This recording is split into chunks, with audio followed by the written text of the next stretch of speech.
स्वागत आहे माझ्या या ब्लॉगमध्ये. तर मी या ब्लॉगमध्ये दाखवत आहे की आमच्या कॉलनीत एक कापुरे अप्पा म्हणून एक महाराज होता.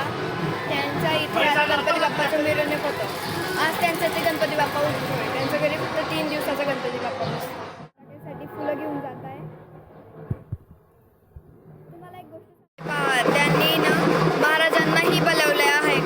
मी आलेली आहे त्यांची पूजा करून.